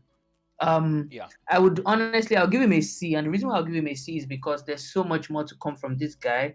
We see the glimpses of these things during the games, right? He just has an exceptional ability to transition from defending to attacking. It's just going to take one or two players on dribble people here and there, and that's really good quality. And I think he also has like really good passes to him. I think at his best, we'll see better quality long shots. He will lose the ball less often, and then he will be able to last 90 minutes. Because I don't think he can even last 90 minutes at the moment. He's played one 90 minutes game. But yeah, I mean, he just won Thomas Partey. I mean, in other games, they've had to take him off towards the end of the game, right? But I see him as a player who could have the fitness levels of Granit Xhaka, for example, who can play 90 minutes continuously over a run of game. That's something I still find incredible. Xhaka's, honestly, man. Incredible fitness levels, man. Doesn't get injured. Every single game. There. Right. Well, Xhaka actually surprised me on our last game. This guy get wind up and he didn't do nothing. I was surprised that this guy keep calm. That's not Xhaka. Right? He's going to react. Mossy boy, let's be very honest. Apart from that Burnley game that he reacted, he's actually been a leader. Forget about his ability now. Like, I think he's been a leader in the squad in terms of how he handles people. In my opinion. Apart from that, anybody can lose their head. Apart from what he did when we were, where he did that got him a red card. I think he's been pretty much calm. And obviously when he threw his shirt and all that, and that was down to him being angry and a lot of things being said to him and his family on social media, according to what people heard, the abuse on his family. I think it was a build-up of stuff. But I'm not making an excuse. What I'm just trying to say is I think he's been pretty calm most of the cases, to be honest. I don't know. Yeah, and you're correct. So and I always say this about Granit Xhaka. What happened to him was he came into the league. He had a rough edge to him. He used to make all these like rough tackles and do all these things. And the referee started to pick on him, in my opinion. They picked on him so much that even when he didn't do anything, they would still find a reason to give him a yellow card or give him a red card. And I think he realized that, and that made him calm down. Obviously, you still see the occasional, rash behavior. Although we've seen it a lot less this season. Last season, Do you know what, guys? Apologies, yeah. Apologies. Can I cut you off? We're gonna go to Shaka actually. Yes, please. So I think we should park this conversation instead of talking about Shaka. And I just okay. Let's focus on Partey. Let's finish Partey now. So the rating for Partey, what did you guys give him again? Remind me. My rating is a C for Partey. It's a C, right? And I think all of you agreed on a C. Yeah, that's correct. Yes. You gave him a B, right, Jonathan? I give him a C. You give him a C. So everyone gives him a C. Let me see what the guys in the chats are saying. No one is really saying any rating for Partey. Come on, guys, talk to me. Apart from sentiment gives him a C, right? Okay. Rather less creative. Okay, I think we'll go for a C on this one. And we're gonna go to the final midfielder we're gonna be talking about today. The one and only Granit Xhaka. Hot, cold, bad, good, loved, hated. He's an opposite of every single thing out there, don't you think? Who should I give the honor to start this? Let Benga go. All right, Benga, you've been nominated by the panel. I can just continue from where I stopped, right? Yes. So I said about how, he had a rough edge and refs started to pick on him, and he sort of calmed down. But he will still have the occasional rash behavior in him, right? We saw it a lot last season. Things will be going well. Xhaka will just kick somebody and get the yellow card, completely unnecessary. And I think that has reduced, maybe as he grows older, and also because he got the captain's armband. I think that sort of made him feel a lot more responsible. So even today in games, I see Granit Xhaka doing what you expect Aubameyang to be doing. He's giving instructions. I'm sorry, he's not a captain for me. I'm not even trying to be angry here. Yeah, and I know a lot of Arsenal fans don't want to hear this. I also don't think Aubameyang is captain material. But I mean, that's not the point of this conversation, right? So I think that captain's armband, even though it still got taken away from him because he just had that moment of madness, but I think all of those things have sort of helped him calm down. So now he will still get the yellow card every now and then, but I think he's less rash in his behavior. But the thing with Partey is probably the player in Arsenal that divides opinion the most. So people just either really love him or really hate him. Yeah, Granit Xhaka. Okay, sorry, you said Partey. Xhaka.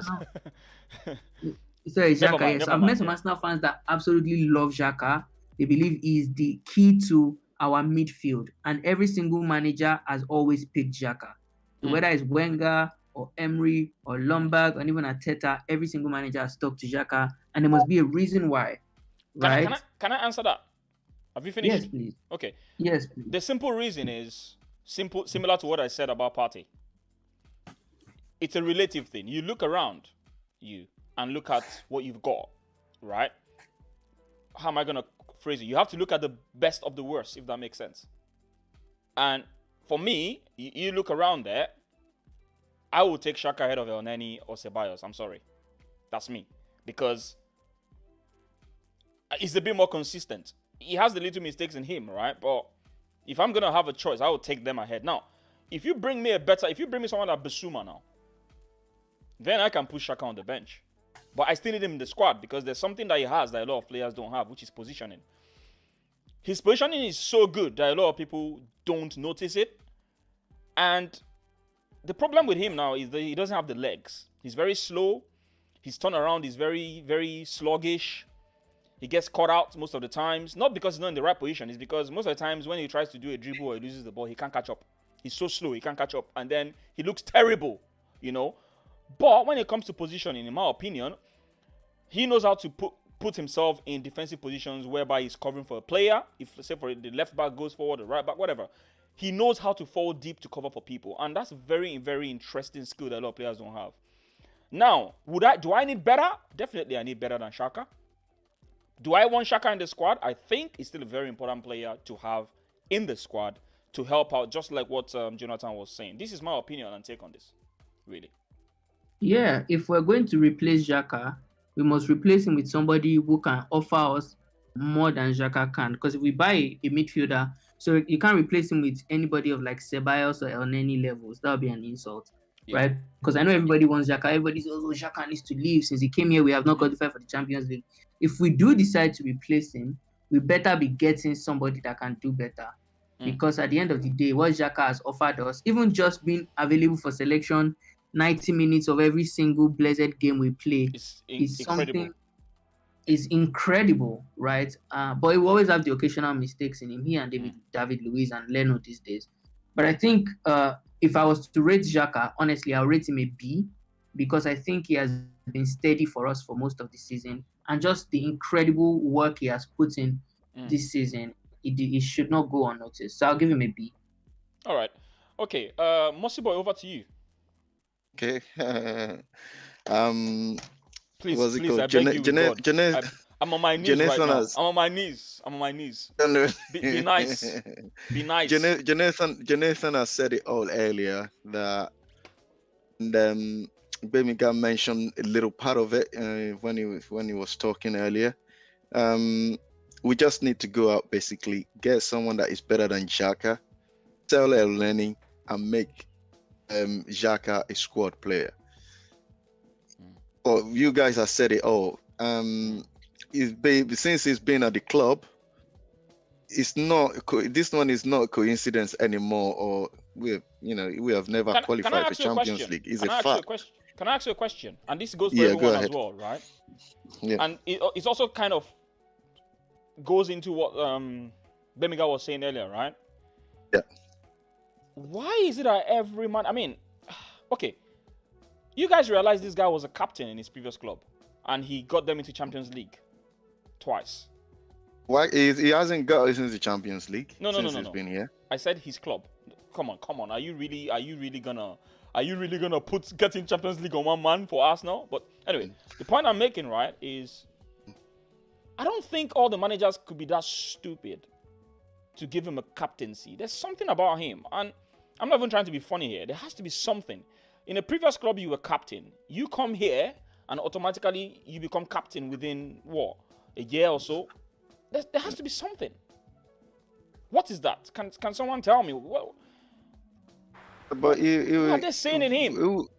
Which manager made him captain? Emery. Emery made him captain, and then in the previous club, when they are asking Emery who is the captain of the club, what did he say? The players chose the captain. He said we have 5. No. He said we have 5 captains. No. That's what he said, does it? No. We have 5 captains, but the players chose the main captain. That's what happened. In case I don't know if. Except, how could a player choose a captain? Really? You didn't know?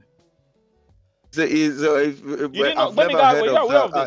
I've heard him say that the player chose a captain. I've never heard of that in other clubs. That player chose a captain. No. Forget about that. Yeah, I remember then. I think they had a vote.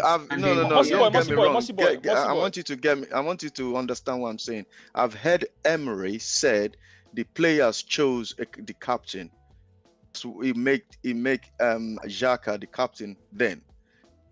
What I'm now saying is I have never heard other clubs say that players went on to choose the captain who's going to be the captain of the club. What does that have to do with what does that have to do with the question I asked? I just want to say something. A few weeks ago, we needed a captain, and Gini Wijnaldum was named by the Liverpool Football Club players as the second captain. And all that are injured. Okay, so doesn't that tell you that there's something to see in Wijnaldum then? But Gini Wijnaldum himself, I think he just sets an example. He's not a stand-up player, but I think he just sets the example with the tempo and his work rate. No. That's not my question. That's not my question. Okay, let me pin the question to you guys, because it seems like you guys are missing it, right? What I said was there has to be something that they are seeing in these players, like Xhaka, for instance. So you just said Wijnaldum was chosen by the players, correct? Okay. Xhaka during Emery's era was chosen by the players. Don't you guys think that the players would have seen something in whoever it is they decided that should be a captain? I think it just depends. I think Wijnaldum gets along well in the dressing room, and I think Xhaka is exactly the same. He gets on with everyone quite well. That's why he's chosen as the captain.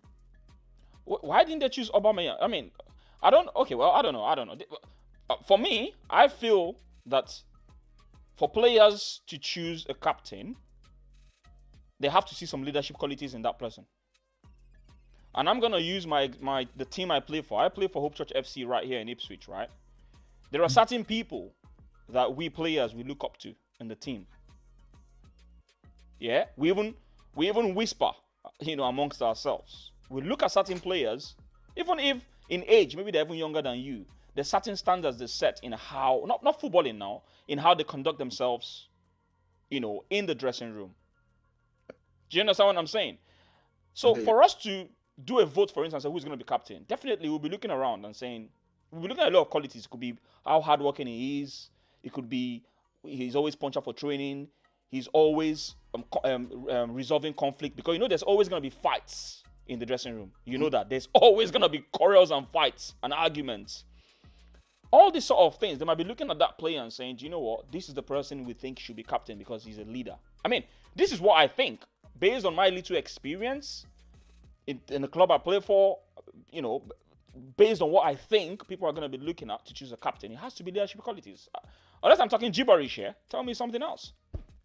Chose Aubameyang as the captain. Was it the manager or the players? No. That was the manager that chose Aubameyang as captain, and we all know that Aubameyang. I mean, not that we all know, but we all think it's because we need to keep him in the club. I don't know what you guys think about that, but I think it's because. When they strip Xhaka as a captain, then they just give it to Aubameyang. It's not like because we have to keep him on the club. Because he's your best player. At that time, Aubameyang was the one who was carrying Exactly, us. He was second. Literally, so we just gave it to him. No, he was among the 5 captains, actually. We had 5 captains, right? Ozil, Bellerin, Xhaka, Aubameyang. I can't remember who the 5th person is. Never understand why Ozil was named as a captain. Who was the 5th person?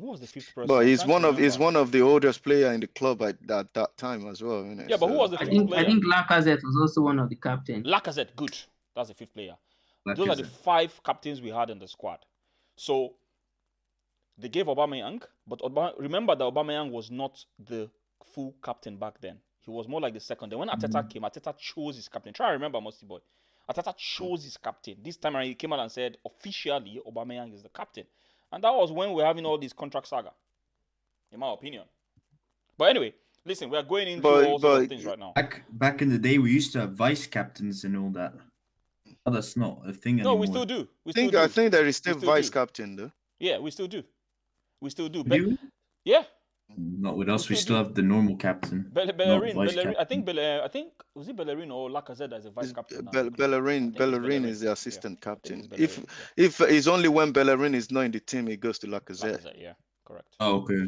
Let me just read a few comments here, and then we're gonna be coming to a close very soon, people.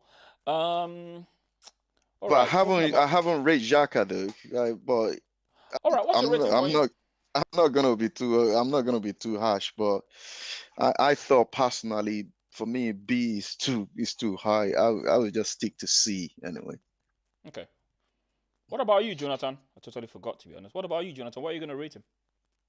I'll give him a C, like a 6 out of 10. Okay. So we have B, C, C, C. What are the guys in the chat saying, people? What are people saying? Why are you guys gonna rate Xhaka? Come on, guys, talk to me. The rating, put B, C, D, put it in the chat. Let me see. Let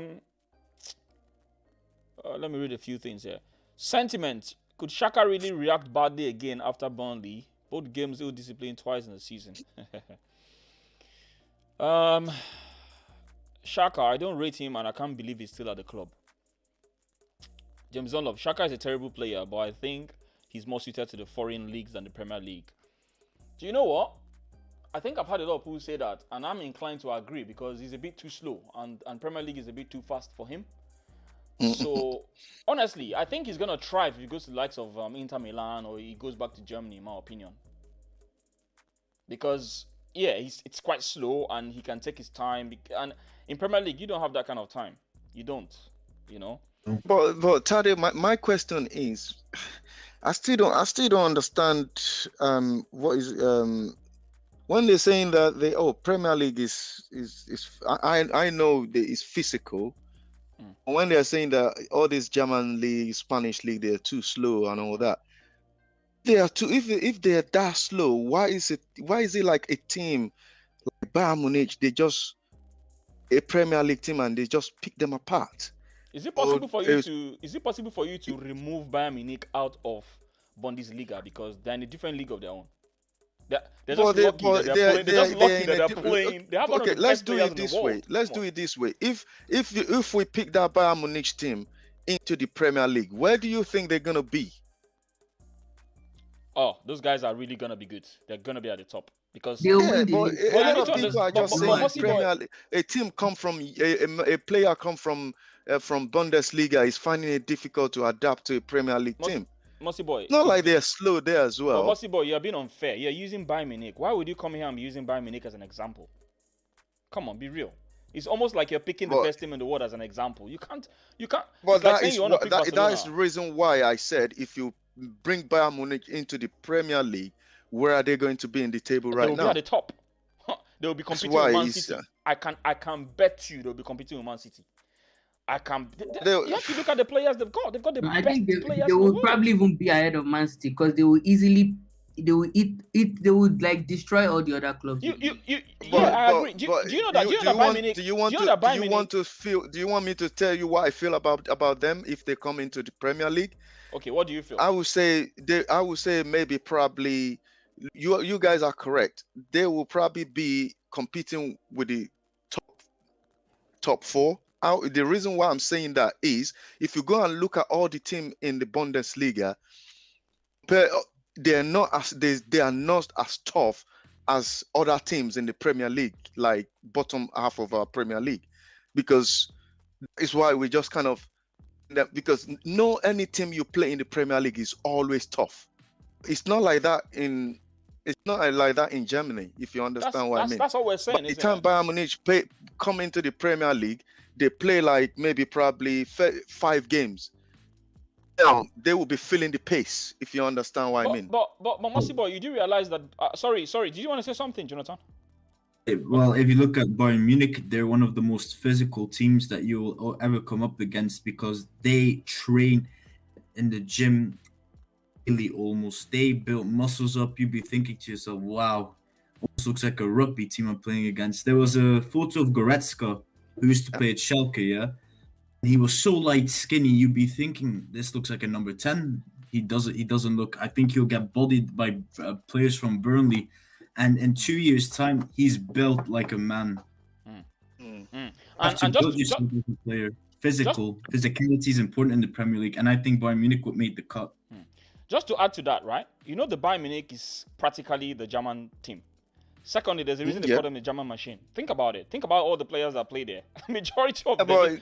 So what they do in Bayern Munich is they try to buy. But the reason, my own argument is like, why are they saying that all the other league teams they're not physical or they're too slow compared to Premier League? But that's what it is, though. That's my question. Yeah, but that's what it is. It's a slow pace. So if you look at Premier League, right? Look at Premier League. You know, Premier League plays a lot of Route 1 football. Yeah. And here in England, we are known for tough tackling. In England, it's all about the tough tackling. It's all about the Route 1 football. It's all about let's fight. We're going to war. Let's run after the ball. Let me kick his leg. Look how many legs have been broken in Premier League. I don't see much of that happening in Spain. I don't hear much of that happening. I don't watch these things as often, to be honest. But you don't hear about a lot of legs being broken as it happens here in England. So when they say fast pace, let me tell you, I'm going to use myself as an example here. I hate Route 1 football. Do you know why? Because sometimes I have to chase after the ball. Imagine a ball that you kick. And a lot of them do that. Long balls, you kick it. You have to run, chase after it. That takes a lot of energy from you. So you need to work on your endurance. You need to work on your stamina here in England a lot more. But the difference between Bayern Munich and the rest is they have the best of the best in the world in the team in Bayern Munich. And for me, I'm not gonna lie, I feel they are cheating a lot of the people that they're playing against. Dortmund is the only people that have come close recently.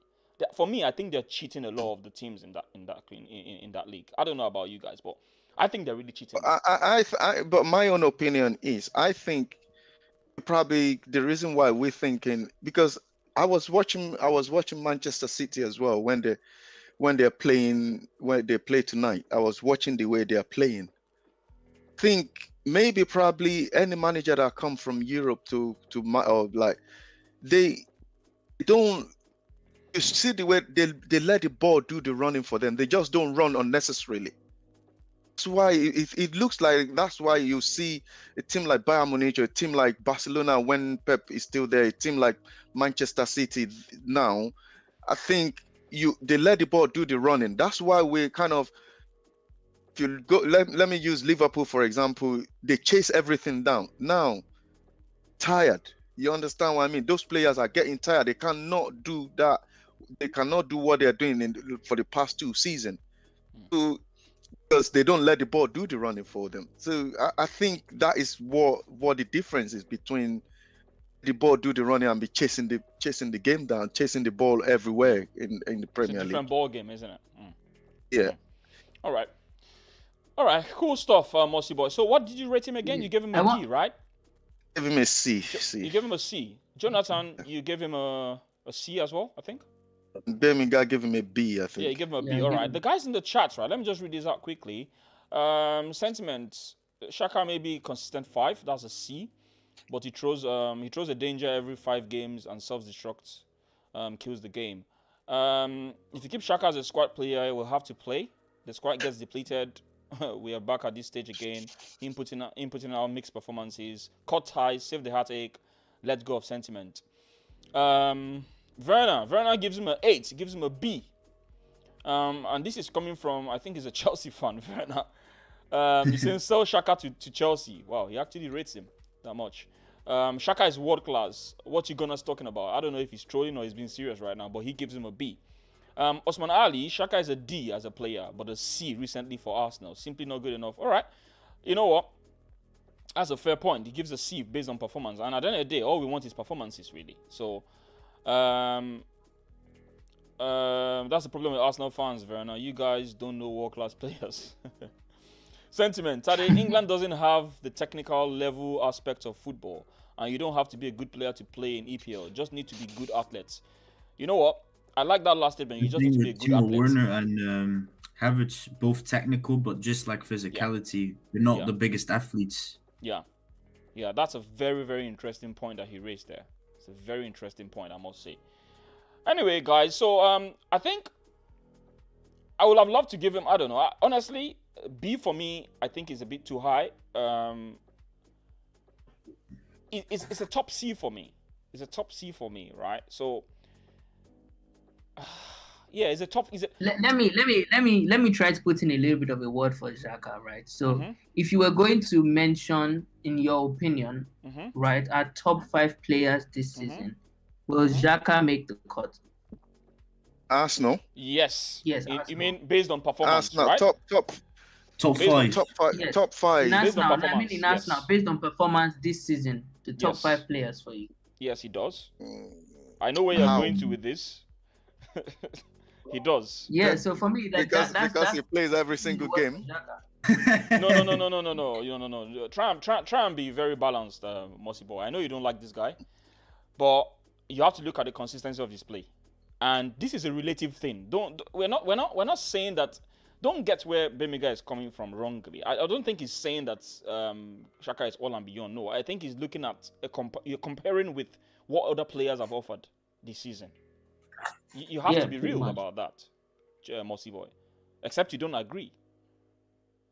Can you name us your top 5 players then, based on what they've done the whole season? I would say my number one on the list is going to be Saka anyway.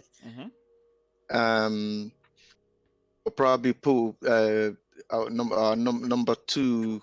I'll probably pull the goalkeeper Leno, because he saved us so many times. Number 3, that he just every time he play. Say that again, sorry. Tierney, we know. Move. I know it's Tierney you want to talk about.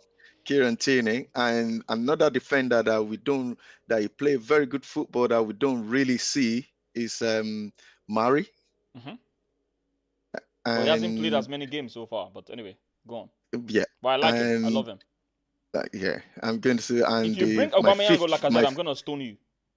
Again, sorry. If you bring Lacazette or Aubameyang, I'm going to stone you. No. I'm gonna put Partey as my number 5 because every time he comes into the team, you're not being real now. You're not being real now. Mossy boy doesn't like Xhaka, boy. man. Nah. I'm sorry. Maybe probably after Partey, I will probably kind of. I think it's just because you don't like. Nah. You're not being real now because let's be honest. I've been real, man. Partey has not done half.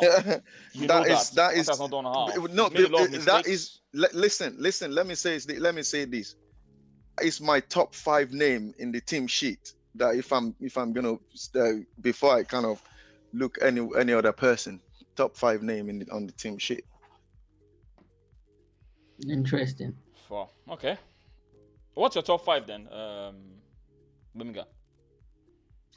Okay, for me, Saka is definitely number 1. He's been our best player, clearly. My number 2 will be Tierney. Number 3 for me, I would say Leno as well. I'll put him in number 3 because Leno does save us 1,000,001 times. In 4th place, I would say Xhaka actually as number 4, and then Gabriel as number 5. Because Gabriel player of the month 3 times in a row. Even though he sort of had a rough patch after that, but he's getting back those level of consistency, and what he did for us in the past cannot be forgotten. So those would be my top 5. Okay. Do you have any top 5 for us, Jonathan, so that we can come to a close? I'd say Saka number 1. Number 2, Kieran Tierney. Number 3, Leno. Number 4, Gabriel, and number 5, Granit Xhaka. Okay, cool stuff. So 2 people in the panel have Xhaka. Yeah, but that's my own opinion anyway. Mossy boy, it's not in my top 5. I can tell you right now. Daddy, let's hear yours. Bamiga made a good point. Point. He nearly plays every game. You wanna hear mine? Fitness level. Yeah, let's hear yours, Daddy. All right. So I'm gonna look at it from a 5-a-side perspective because we're picking 5. So I'm gonna look at like who am I gonna have in my 5-a-side based on performance this season, right? Let's start from the back, right? I'm gonna have Tierney and I'm gonna have it's between Gabriel or Mari for me. I will have Mari because I like him. I think he's calm, he's collected. Just like Mossy Boy said. So I think we agree on that. So those 2 guys are gonna be the guys sitting. Because we know that Tierney can kind of play as a central, in a 3-man defense, he can play as a central. So let's have those 2 guys in my back. And then I will have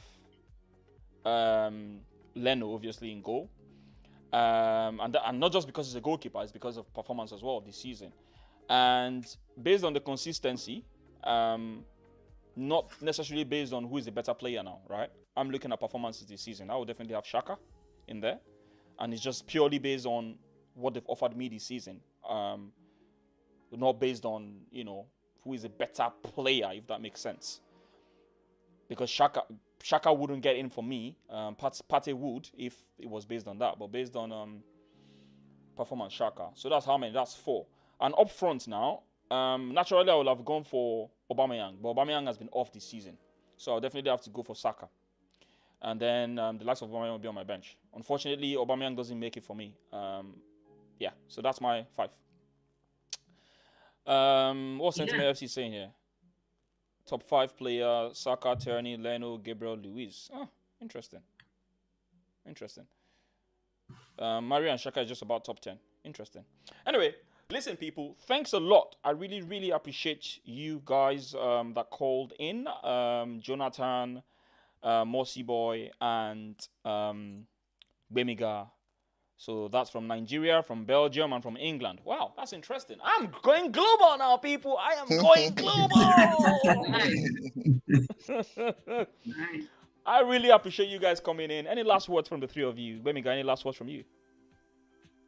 Well, this is my last word is, so I think 2 weeks ago when I looked at the 4 games that we had to play next, it was Burnley, Spurs, and Olympia, and 2 games against Olympiacos. I said to myself that if Arsenal gets a positive result in those 4 games, right, then truly I believe we've turned the corner, because those 4 games, the last time we played them, they all beat us. So far, so good. We drew Burnley, we beat Spurs, we beat Olympiacos once, and if we do beat them again, then I'm no longer Arteta out. What about West Ham? Those are my What about West Ham? We beat them the first game, but they've been on the rise. We're playing West Ham next.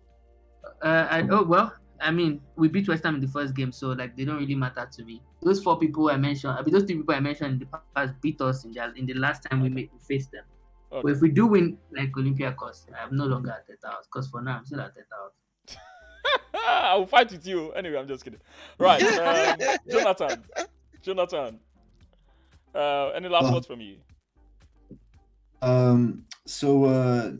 Well, yesterday I was looking at Monday Night Football, and I was actually very happy to see Thierry Henry again on TV after his coach as a manager. It was very good when he came out with the joke, cracked a joke about Carragher. The one. That joke, man. That close when he got to me, and then I just died and laughed. Oh, it's fantastic. That's fantastic. All right, Mossy boy, what about you? Any last words?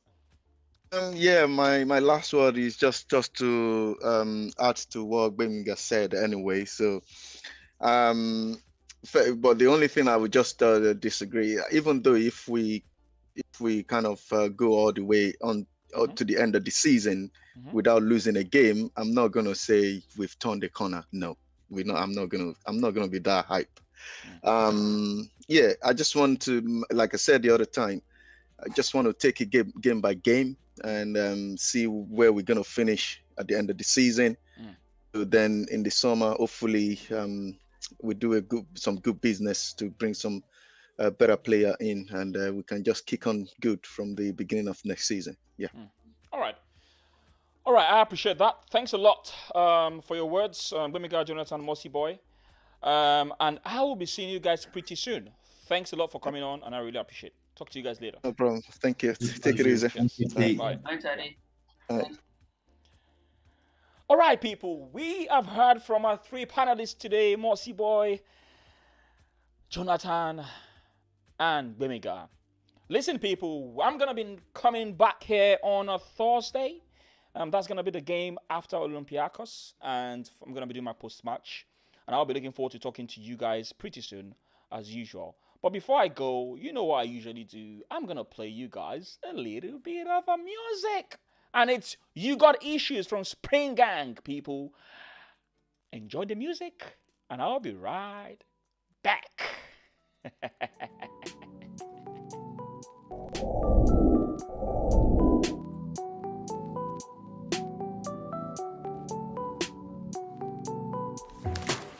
See me now, why don't you hear me out? Can't you see what we're about? I see you at my door, wanting in, come back for more. I don't want this anymore. Cause baby, we got issues, yeah. Not gonna make them dictate my life. So baby, if you got issues, yeah, don't you take them out of me. Honey, I think we lost the toe. Watch. Guess I'm not into you that much.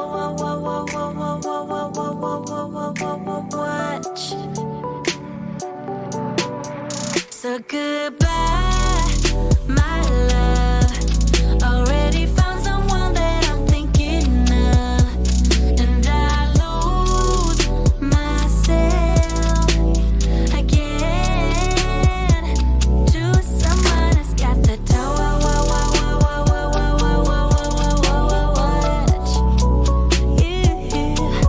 Someone has got the toe.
people. It is. We got issues from Spring Gang and Amaratine, people.